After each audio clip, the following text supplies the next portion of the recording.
You know, guys, I've decided to just be abundantly real about the start of this podcast. First of all, happy Halloween. Welcome to the yapping bit. Welcome to the catch-up bit as well. But real talk, I've actually never felt a level of irate the way I am feeling in this exact moment in time. And that has nothing to do with any of you. I'm not going to take that out on you. That's not your fault, baby girl. But I'm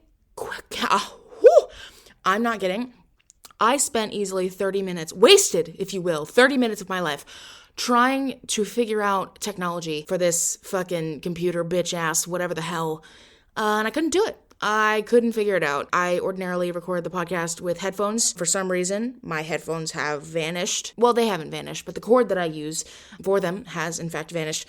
So now, for some reason, it's trying to pick up audio input from my Bluetooth headphones. I don't know if you know this about headphones. They don't really pick up audio stuff. So I'm using my microphone, but I have no idea what I actually sound like on the podcast. So if I sound terrible, I'm really sorry. If I don't sound terrible, congratulations, you're welcome. Maybe God doesn't hate me today. Because I'll be real, there's a lot of reasons that I would think God hates me right now. I haven't had a very good month. Hate to do that to you. Hate to start the catch-up bit on a sour note. The yapping bit, honestly, on a sour note. But I have not had a very good month. Welcome to fucking whatever day it is. Happy Halloween. Not sure how many of you saw that I auditioned for like an actual full movie. Feature film, the whole deal. That was kind of fun. Ordinarily, you get like sides for auditions. These people sent me the entire script of the film, and I'm a really thorough person, if you will, so I read the entire script, and I was like, this is really cool, and they were like, you could submit for multiple parts, but I read it, and I was like, there's literally only one part that I would ever play, so I auditioned for that part, and was it silly for me to kind of get my hopes up and think that I would get it? Maybe it was really silly. I've met the producers in the past before, and I made a really good impression on them, so I figured maybe, like, it was weird that I got the audition at all, so I'm trying to hold on to that, because honestly, my agent mostly sends me stuff that's, like, more commercial, like, stuff that's, ads, those different types of things. So this was a really cool audition to get. I just did this fun little thing where I worked really, really, really hard on it, and then I didn't get it, and I was bummed. And I know I usually talk about auditions, because I do. I love auditions. I think it's a really fun way to play in a professional capacity and be seen by different eyes. I think that's really cool and fun. So I really don't look at auditions as like losses ordinarily if I don't get something, and I honestly, let's talk, I haven't booked anything since I started actually trying to do this stuff yet. But this one, I was like, oh, I really want it. I really want it, and I really think that I might have a shot because my audition was, I thought, really good, and I really understood the character, and the description of the character, like, matched me, and, like, I thought that I killed it, and but I don't know. I mean, honestly, you know, maybe they just haven't made the decisions yet. They said that auditions needed to be in by yesterday, so maybe they're still just combing through things, but my agent has sent me other things for the shoot days of that movie, so I don't think I got it, which is kind of a bummer. And you know the craziest part? That's not even the worst thing that happened to me this month, honestly. My fucking cat died. Remember in the, sorry to drop that on you. Remember in the last, like, I forget what month it was, but someone asked me to talk about, maybe it was my first episode, someone asked me to talk about my pets, and I talked about, like, my orange cat named Mr. Pete, who I would, like, if anything happened to him, I would end up on the national news. Yeah, he passed away very suddenly and sadly, but we're gonna get into that in the feelings bit. I think. And as for the rest of my month, I honestly don't have much to report, other than now that I'm an affiliate with Stans. How crazy is that? I've been wanting to tell you guys about that, like, because, okay, so that was in the works for quite a while. I spoke to Michelle, who is, like, the leader over there at Stans, at Fan Expo Boston in August, and it was like, there were whispers of the fact that they might be doing that sort of thing, and they hadn't done it with anyone, but Michelle was like, hey, we really like what you do, we would love to do it with you, and I was like, hey, so I would actually do anything for you. I would jump in front of a train, I would jump out of a plane, I would do anything for you, Michelle. Whatever you want of me, I will do it. So we're doing that, and I'm really excited about it. I also went to the convention in Philly, but I'll talk about that during the fandom bit. And if you're listening to this on Halloween, it means I am currently in Nashville at a convention there. Unless by some miracle I did end up booking that movie, but I definitely didn't. So I'm definitely in Nashville. I'm actually really behind on my Nashville prep as we speak right now. Because after my cat, like, passed away, I've just been, like, really sad. And I've been all, like, disoriented. I feel bad. I haven't been posting the way I normally post, but it's just been a weird month. So I'm really behind on pretty much everything. I feel bad. The catch-up bit is probably going to be so short this month, but I feel like everything else that I want to talk about, I'm going to talk about in the other bits, right? The Life of a Showgirl came out. That's going to be in the Rex bit. The conventions I went to and FrogCon, that's going to be in the fandom bit. Yeah. I don't know, guys. That's the catch-up bit. And, you know, in hindsight with where I'm at mentally, maybe it is good that we're jumping into the feelings bit. Maybe it's good that we're jumping into like feelings hour and feelings time. This month for the feelings bit, I really want to talk about loss, because that's something I'm dealing with right now. Like I said in the catch-up bit, I did just lose the cat that I've had for 11 years. I talked about him, I believe, on the first episode of the yapping bit when someone asked about my pets, and I mentioned that if anything happened to him, you would find me on the national news. Turns out I did not end up on the national news, but it was close. It was a close call, honestly, guys. I've been like so sad all week, and I honestly don't have a ton of experience with grief. And that's not to say that I've never experienced grief or death around me, but like the people around me that have passed, they haven't been people that I like lived with, And I'm not saying that my cat Pete dying is the same thing as like a person dying, but like honestly, no, you know what? Fuck that. It's a little bit close for me. I spent, and I'm not kidding, literally like every single day with him. I really did. I spent a lot of time with him. I got him when I was 15 years old. I'm 26 now. I've known him what feels like most of my life, okay? I know it's not half, but it's almost half. And it was really sudden. Like, he was fine. And then one day he woke up and he couldn't use the bathroom, and we thought that it was like his bladder. And if it was his bladder, it was going to be a couple $1,000s. And I was fully prepared to just drain my emergency fund savings account to save his little life. But it was actually his colon, and the surgery that it would have taken to fix his colon was going to cost between $8,000 and $12,000, and it would probably not be successful. And if it wasn't successful, he would die a very brutal death where his colon would open up like inside of him, or we could just put him down. So that's what we ended up doing, because that really was just the humane decision. As much as I wanted to selfishly keep him alive as long as possible, he was really uncomfortable and I just couldn't do it. And I feel like I tried everything in my physical and emotional power to do absolutely everything right by him, from taking him to the vet as soon as we noticed something was wrong, to actually holding him in his last moments and saying bye to him correctly and in the peaceful way, making sure he knew I loved him. The last words he heard were me telling him that I love him, okay? And again, I know it's just a cat, but people who have lost pets understand. And knowing that I did the right thing for him, that's helped, but I don't know if that makes it easier, Like, I still, like, he used to follow me into the bathroom all the time. I actually, like, the day after he passed, I went into the bathroom and I burst into tears. That's so weird. And I think that's sort of the core of what I want to get at with, sorry, I don't know if you can hear my drinky. As always, I should have talked about this in the catch-up bit. I'm really sorry. As always, I have a drinky. We're drinking Arizona green tea right now. It is 7 p.m. though, so that's probably not a great idea. But anyway, grief. Jesus Christ. Grief is so weird. And I keep saying that, and I think I'm saying that as someone who doesn't have a ton of experience with grief, maybe. But grieving is such a weird thing. Like, your brain and your mind and your body need such weird things when you're grieving, don't they? I went to go take a piss and that made me burst into tears. What? And that's not the only weird behavior that I've engaged in since losing him. When I went, what was it, a day or two ago? I went to go pick up his ashes. And when I brought them home, I was going to the bathroom and I thought about bringing his fucking ashes into the bathroom with me. And that's so weird. Guys, this is a really weird feelings bit. I'm very sorry. But I was sitting around thinking last night, right? And my room last night was a total mess. So I went and I cleaned it and everything. Because, I mean, I was trying to think of, like, if there's a line with grieving where it's like, because you need to give yourself grace when you're grieving, but you also need to, like, take care of yourself. And you got to tough that out. You got to tough out taking care of yourself, even if it's not easy. So I was cleaning my room, and this was the same day that I had picked up his ashes, and I sat with his ashes next to me all day because I just wanted him to sit with me. And I was sitting there with the box of ashes next to me, literally, like, just, I felt better, but I felt also a little like I was kicking myself, like I was sort of judging myself.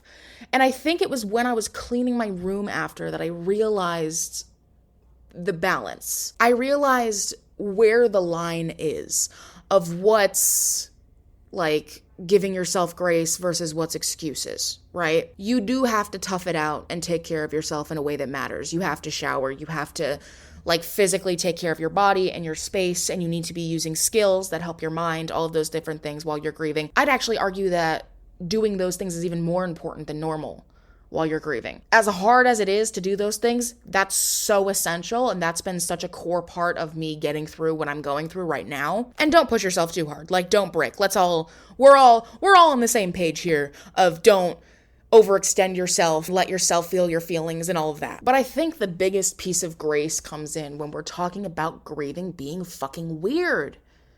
That's where the grace comes in. I spent $30 on a locket with 2 of his little pictures in it yesterday, like really late at night. It was an impulse purchase on Etsy.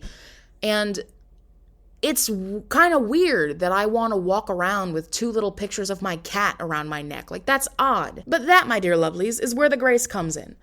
Is it odd? Yes.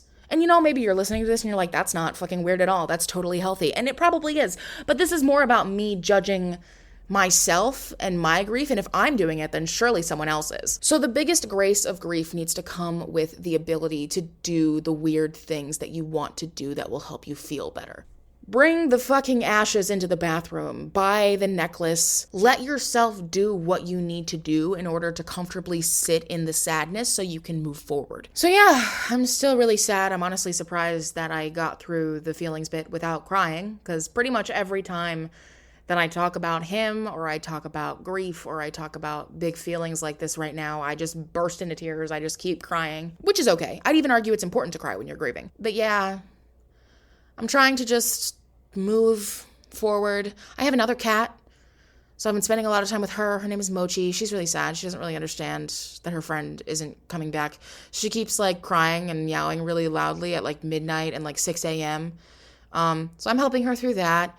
And I'm investing a lot of my energy into her. I'm investing a lot of my energy into Muffin. I also started journaling, and I am actually going to start volunteering at a cat shelter near my house, because I don't know, I just want some more kitty time now that I've lost my boy. So I'm doing all of these things to help myself feel better, and I'm trying to look at the future while also remembering the positives of the past and just do what I need to do to cope, because when you're grieving, and I'd say this is the big takeaway of the feelings bit this month, let it be weird. Let yourself do the weird things and let it feel weird. And everything is fine.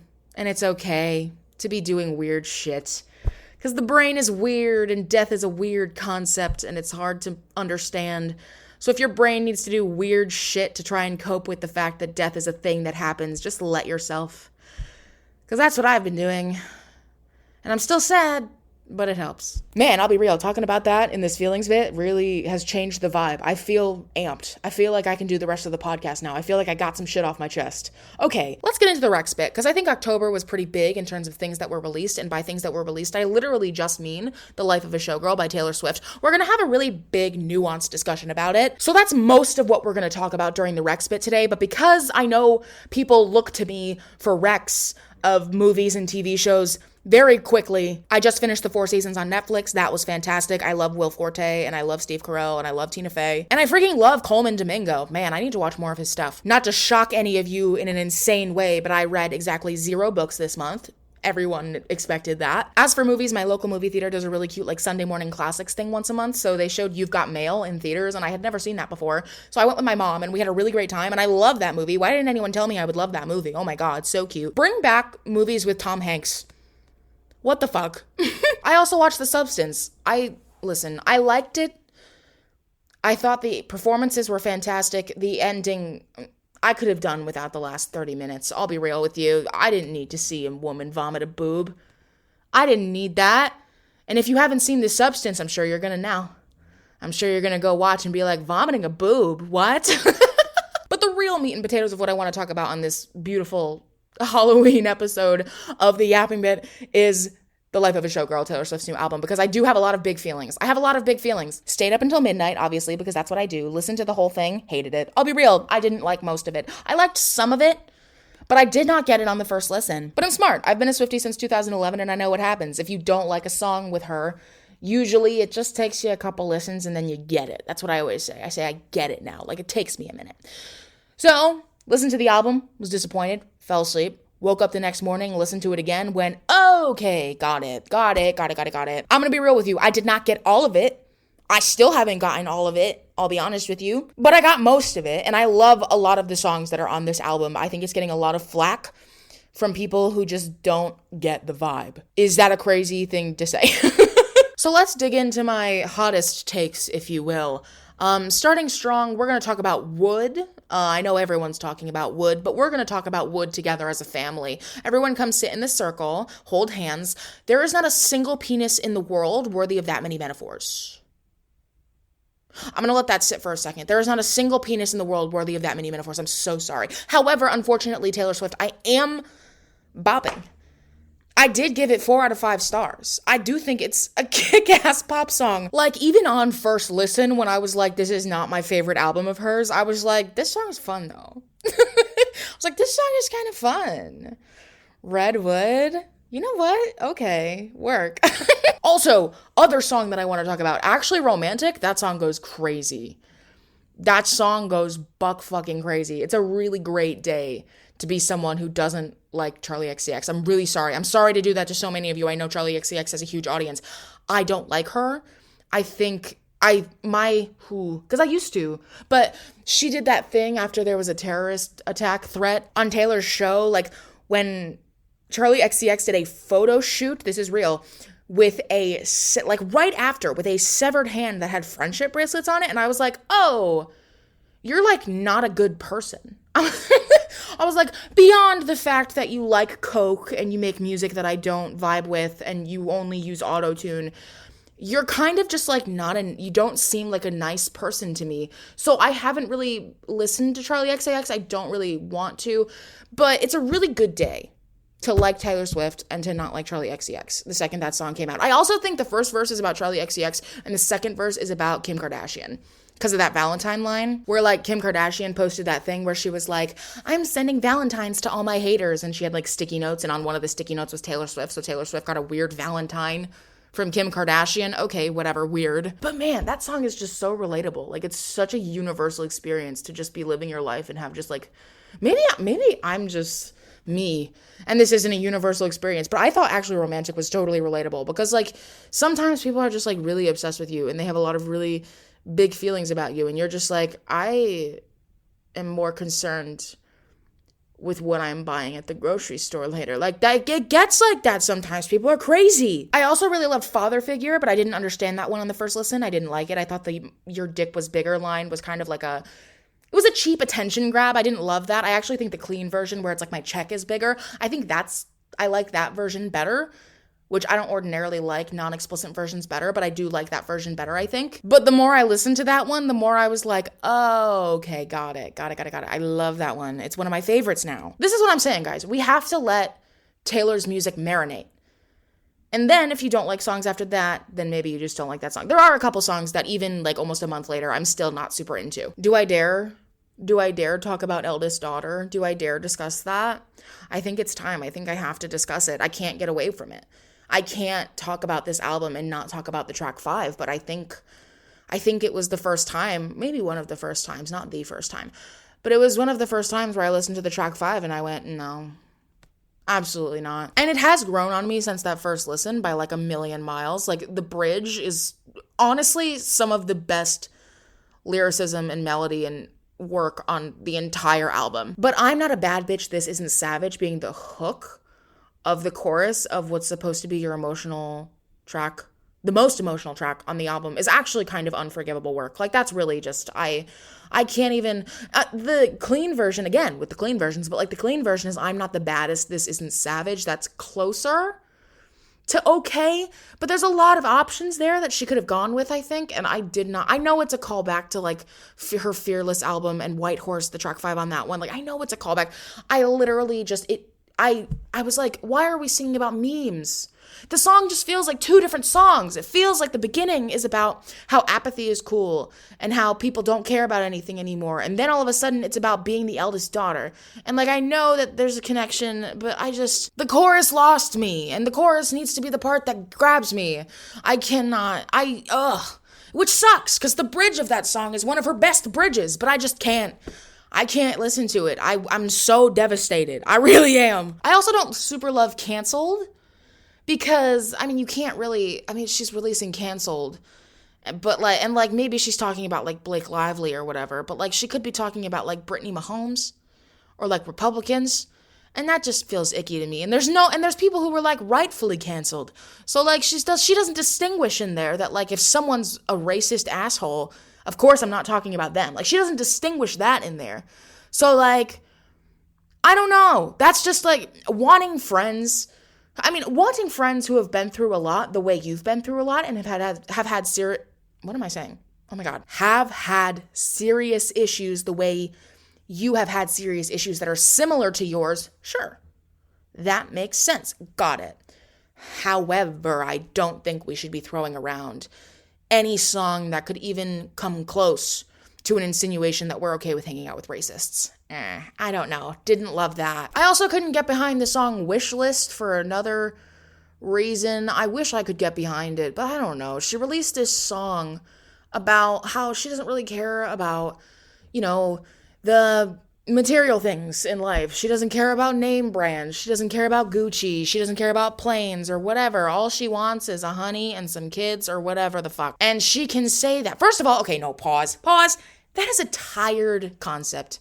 I'm sorry. That's been done before. That song concept has been done before, whether it be in movies or books or TV or anything like that. Music even. Like, it's been done before. It's a tired concept. You're Taylor fucking Swift. You have an honorary doctorate from New York University. Come up with something that I haven't heard. But she kind of can't say that she doesn't care about the material things because she has so much money that she can have pretty much whatever material thing that she wants in her life.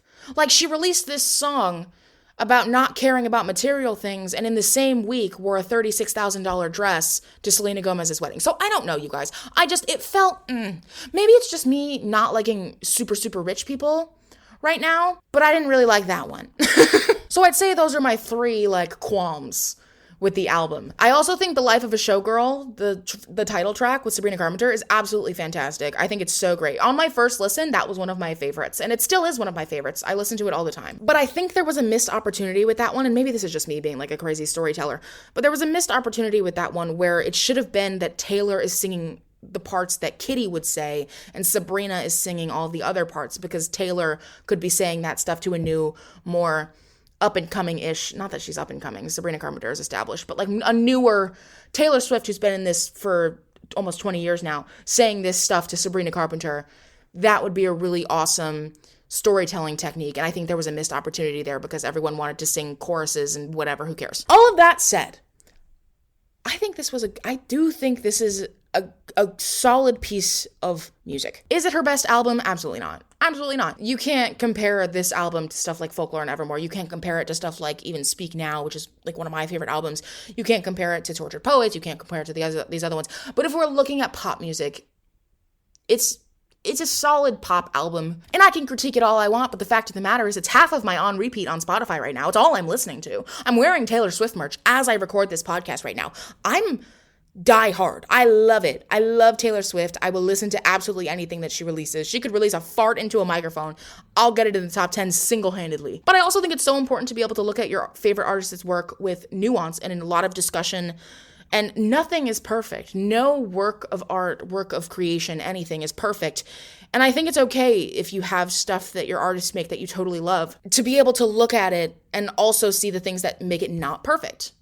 And I think that rules. So that's the Rex bit. It's all Taylor Swift. You guys shouldn't have expected anything less. You know what? Next month, it's going to be all Wicked. And I hope you're as excited for that as I am. Oh my God, I'm so excited for Wicked. I fully took a vacation day so I can go see it in theaters and see the Wicked and Wicked for Good double feature at 11 a.m. on Thursday.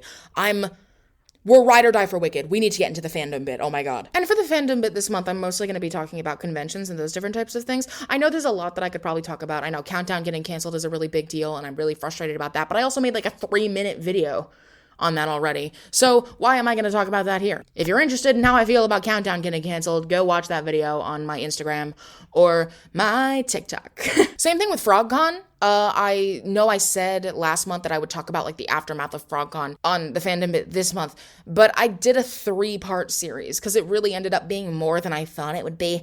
So I did a 3-part series on that. It's on my TikTok actually, in one of the what's it called, categories, where you can just click the FrogCon one and then you can play them all in order. So just go watch that if you want to hear about FrogCon. I will say though, with respect to FrogCon, I did have so many of the actors in Philly coming up to me being like, so frogs, huh? What's the deal? I don't even think I told everyone about all of them. My favorite was honestly Alex because Alex, like, I wasn't expecting to see him. So I saw him on Friday, which, like, he's usually not there on Fridays. He usually shows up on Saturday. So for him to be walking through the hallway on Friday was crazy. But I was like, oh, hey. And I, like, gave him a fist bump and he stopped to talk to me for a second. And he was like, so, hey, how was FrogCon? Which is so funny because, like, I wasn't there, but he was. So, like, he knows how FrogCon was better than I could ever know how FrogCon was. But he had fun. I guess he was bestowed a few frogs, which is so funny because I had other people assigned to be giving frogs to certain actors. So I knew DJ would be getting a lot of frogs. I knew Jake would be getting a lot of frogs, obviously. I knew Sam would get some. I knew different people would be getting a lot. Jason, I had sent someone to go give Jason a frog. Like, I knew certain people would be getting frogs. But for Alex, who I did not tell anyone to give a frog, to be getting frogs, that's funny. That's magic. That's cinema right there. Mind you, we're on a podcast, but it's cinema. But anyway, if you want more on FrogCon, go listen to my 3-part series because I took a lot of time editing those videos and making a timeline and making it work. So go watch that instead. But let's talk about Philly, honestly, because I was there for a while. I feel like there's a lot of stuff I still haven't told people because, like, I got back and I was so stressed out about so many different things that I took, like, a week away from recording. And then my cat passed away, and then I thought I was going to get a movie booked, and then I didn't book the movie. As of right now, I don't think I'm going to, but so it's been a time, so I haven't really sat down and told everyone everything about Philly. For those wondering about Jake's reaction to seeing me and talking about the frogs, I regret to inform you it was very anticlimactic. I thought he would fucking want to kill me. No, he was actually... This is one of those things where it's like, damn, he's so nice. That's so annoying. But this is like, he was actually very happy to see me, which is fucking ridiculous. I need to try harder next time.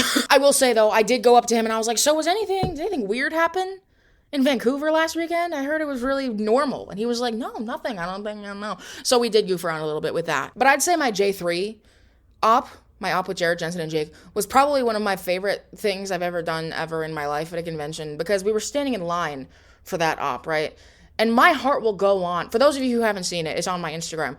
But My Heart Will Go On was playing, like, in the op room, which is, like, a weird song to be playing in the op room. I've been going to these conventions for, like, 3 years, and I've never heard that song play in the op room, but it was playing, and it was playing really, really loud.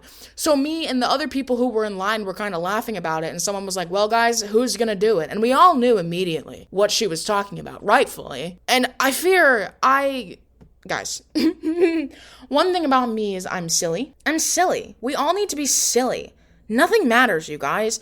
So I turned to them and I was like, guys, I fear it's gonna be me. And everyone in line laughed because they didn't know that I was dead fucking serious. But I walked up and I said, hey, and they said, hey, and I said, listen, guys, I think we need to lean into the song choice here. And I just turned around and I did the rose arm thing and the rest followed suit and legends were made. History was made that day. I fucking love that op. And then, I think it was like a week or two later, I went on a whale watch, actually, which is so random and weird. And I promise there's a reason I'm talking about this right now in the Fandom Bit. But I went on a whale watch, and on the whale watch, I was like, oh my god, I'm on a boat. I should recreate my op from Philly. And then I took that picture and I, like, sent it to my friends. And then I was like, at what point in my life did the shot from Titanic, the iconic Academy Award-winning film Titanic, the most iconic shot from that film, when did that stop being the first thing I think of when I'm on a boat? Why was it... Como se dice, why the fuck was it actually my op that I thought of before I thought of the actual scene from the movie? What? That is a level of brain rot that I never thought I would achieve. I feel like I've accomplished something. But let's talk about Nashville, because if you're watching this, that means that I'm currently in Nashville, because this is coming out on Halloween, and I'll be at the con on Halloween. I have a lot going on that weekend, honestly. I really, really, truly do. Not kidding. I have had my costume planned since, checks watch, March? Literally March. I spent like over $130 on this dress for my costume in March. Okay? And I specifically went out and got a pajama thing that's like Nightmare Before Christmas. So that'll be super cute for the PJ party that's happening on Halloween. Ah! That's so fun. I love that there's going to be a PJ party on Halloween, and I love that I'm going to be there. And then karaoke on Halloween is going to be literally so much fun. I'm so excited. Man, and also it's Nashville. I love Nashville. Every year, Nashville is my favorite convention to go to because it's Music City. I always love going to Nashville. This is going to be so funny right now. I love going to the convention in Nashville because every time I go to the convention in Nashville, Rob and Rich get on stage and without fail say about a million times, Music City, and it's really funny every single time. If you're in Nashville listening to this right now, count how many times Rob and Rich go Music City or someone on stage says Music City because they say it all the time. I don't even think it's something that the cast realizes that they do every year, but it makes me really happy. It brings me a lot of joy. All right, let's get into the question bit. I pulled some stuff together from the last time I did my little Instagram Q&A, and I have some really good ones because you guys are so wonderful and so funny. But first of all, I need you guys to know, my dog has been snoring next to me the entire time I've been recording this podcast, and I keep playing it back to see if you can hear it, and you can't. So I'm going to go, and I'm going to bring the microphone to her nose so you can know what I've been listening to for the entire time that I have been recording this podcast. Ready? Actually, just kidding. Predictably, I walked over there, and as soon as the mic was in front of her, she woke up and stopped snoring. So I guess not. Come here, Muff. Do you want to say hi to your podcast? Do you want to say hi to everybody on the podcast? Come here. Come here, Muff. Say hi. Wow, what a top-notch contribution from a top-notch dog. Muff, you're so cute. Okay, bye, Muff. I love you so much. Okay, questions, because that's what this bit is. We should probably get back on track. Sarah Renowicki asked me, okay, first of all, really quick, your profile picture of you with Kim and Brianna, totally adorable. Second of all, she asked me what my full-time job is, which, is such a good question. Do you know how many people in, my comments and, in general are like, oh my god, I wish I had your job. I want to be you when I grow up. I'm like, guys, I'm not even me when I grow up. My job is not content creation. I have a 9-to-5. I have a cool 9-to-5, I guess, but I have a 9-to-5. I just also do all of this stuff because I'm crazy and I don't know how to not be doing things at all times. But my job is actually an editorial assistant for a book publishing company. I work on books about music and movies and TV and theater and pop culture and all those different types of fun things. So that's my job. That is what I do. That is how I make a living. Because I don't make a living doing all of this stuff as much as people wish I did and think I do. Maybe someday I will, but I don't know. I kind of like having my little 9-to-5. It gives me, structure. I don't know. I have ADHD, and sometimes I really just need to have a schedule. Does that make sense? I need a schedule. Otherwise, I start to flounder. Plus, my job gets me a kick-ass discount on books. That slays. And I know I haven't been reading much this year, but most of the time I read a lot, and usually it's pretty helpful. And sometimes I get to work on projects with cool people involved. This year, I got to work on a project that was getting an endorsement from Willem Dafoe. Willem Dafoe looked at my editing and said I did a good job. How cool is that? So that's my 9-to-5. That's my day job. I do have one of those. Mae.behome asked what I'm most excited for in Nashville when I go to the convention at actually the time that this is released. I know I said this during the Fandom Bit, but I'm super, super, super excited for the PJ party on Halloween. I'm so excited for that. Also, it's in Nashville, and I know I said the thing about Music City earlier, but every time I go to Nashville, which I've gone 3 years in a row now, this will be, I believe, there is a burger place called Pharmacy. It's called Pharmacy. They have really good burgers there. I'm very excited to go again. I go every single year. So, and there's actually there's a pharmacy in the airport. If you don't have a chance to get to the actual restaurant, the one in the airport is still good. Just get a burger at the airport if you eat burgers. It's so good. I love Pharmacy. And then you can say you went to Pharmacy in Nashville. Fun. So fun. This is not sponsored, by the way. I'm always very clear when I'm working with a brand. This is just me really liking a burger. And the last thing I'm going to delve into is from heyreireii. And I met you in Philly. We spent a lot of time harassing Sean together. That was really fun. Ray's question is, what is the best way to go to a con and not spend a fortune? I've been waiting for this question, guys. I'll be real. There's a couple different versions of answers, but whenever I answer this question, people usually don't like my answers, but I'm going to say them anyway because it's the truth and it's the only actual answer that works here. Set strict budgets for yourself. Guys, if you were going to conventions and just blindly spending money that is not responsible, I have a very strict budget. Every single convention I go to, I plan it down to the dollar, down to the penny. I'm literally that insane. Also, and this is another thing that people don't like me to say, because everyone's like, but you don't have to do 6 ops with Jensen and Jared. Unfortunately, you don't have to. You can do 1 op with Jensen. This is what I do every con pretty much usually, which I know I haven't been doing that recently, but there's XYZ reason for that. But you can go to a con and you can get a general admission pass and you can do maybe 1 op with Jensen or Jared, and then you can do a couple things with smaller actors, and then you're getting out of it not spending 4 figures, honestly. Also, go to cons that are close to you. Traveling to cons is a whole financial piece that takes a lot of cash money dollars. Or like budget travel, that also works. Stay in cheap places, stay with people, that's another thing that helps. But I really do live firm in the belief that you should be going to conventions in a way that is financially responsible. Don't put yourself into severe credit card debt for conventions. I know everyone wants to think that I'm in a lot of severe credit card debt, but I am not, because all of my conventions that I go to are very carefully calculated in a financial way. Like, I'm very careful about the money that I spend, and I'm very careful about my credit card and everything. Don't put yourself in a fucked up financial space to go to a convention, especially especially right now in the economy. Like, there's so many people, like with the government shutdown currently, which I don't know if that'll still be shut down by the time this episode comes out. I hope not. But with the government shutdown and everything, there's so many people who are struggling with money right now. Like, don't put yourself in a fucked up financial spot right now when it could keep getting worse with the current environment and government situation. Take care of yourself. I actually met someone in Philly, and I've done this before too, where like I met someone in Philly and she literally just had a GA pass.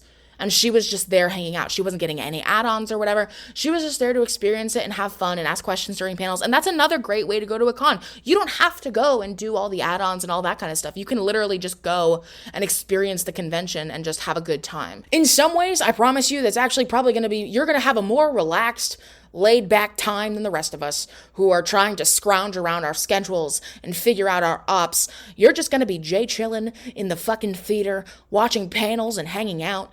You're going to be in the vendor's room looking at people's fucking arts and crafts and buying books and doing cool shit. And all of us are going to be running around like chickens with our heads cut off trying to figure out where our photo line is. Like, you're going to have a good time also. There's pros and cons to every single way to go to a convention. And you know what, guys? I think that'll do it. I think that'll do it for this month. I do. Thanks so much for hanging out. Means a lot. Sorry the beginning of this episode if you watched the whole thing and not just bit by bit. If you watched the whole thing, sorry the beginning was kind of rough. Jesus Christ, I don't know. I'm having a time. I feel very authentic and real with you guys, and I'm very lucky that I can do that. And I love all of you very, very, very much. And as always, stay sexy, stay yappy, keep the bits up, guys, and happy Halloween.